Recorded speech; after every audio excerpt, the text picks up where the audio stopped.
Hey guys, welcome to another edition of the NOAA newsletter. I hope you've had a good start to the day.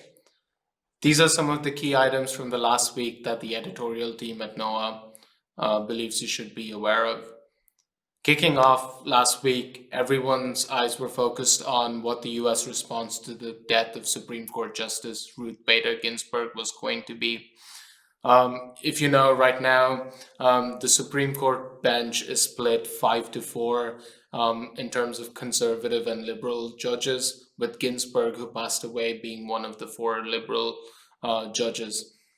The Republicans, of course, were arguing that they should be able to nominate a successor right away, whereas Democrats were saying that this is a decision that should only be made after the presidential elections.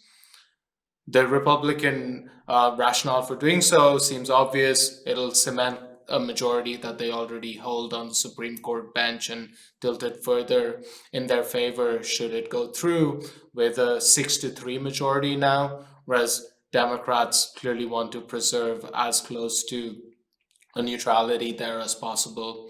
If you remember, when Justice Antonin Scalia passed away during Barack Obama's last year in office, the Republicans successfully argued that any nomination should await the new presidential election and president.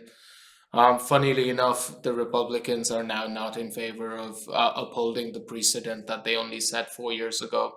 From Trump's perspective, this presents the option to further cement his legacy in terms of what he accomplished in office. Is to the extent he's able to nominate the candidate, he'll be the only US president that nominated three Supreme Court justices.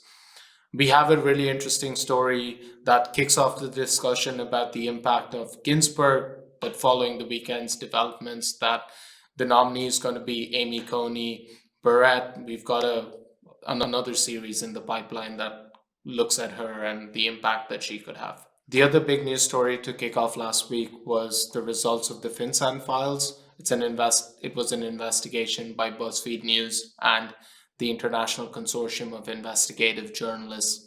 But BuzzFeed News got access to these leaked documents that cover a span of 2 decades. It's essentially a report that is filed by a bank which has operations in the US. Whenever they suspect fraud on an account, they file a report with this regulator indicating so. BuzzFeed News was able to get access to less than 1% of the suspected fraudulent activity reports filed over 2 decades. But even then, this represented cumulative transactions of $2 trillion. I repeat, less than 1% of suspected fraudulent reports, but still collectively represent $2 trillion worth of transactions. Look, it's no surprises that this is being found really. We had the HSBC scandal in 2012 that showed that Mexican cartels were laundering a huge amount of money through HSBC branches in Mexico. And we also had the Danske Bank scandal in 2017, 2018 that showed a lot of money was being laundered through Danske Bank branches in Estonia. So again, look, findings are hardly surprising. The international banking industry needs a significant overhaul, and we need better reporting procedures in place. Expect more developments there. We also saw the European Commission come out explicitly last week and state that tax avoidance within the European Union is going to take a significantly higher priority, so essentially addressing some of the loopholes that exist right now. Some of the other news items, the WeChat ban in the US was supposed to commence at the start of last week, but a federal court judge stepped in on the Sunday and put a temporary ban to that. We've seen something similar happen this weekend with TikTok, where the ban was temporarily put on hold. We also saw greater discussion around negative interest rates.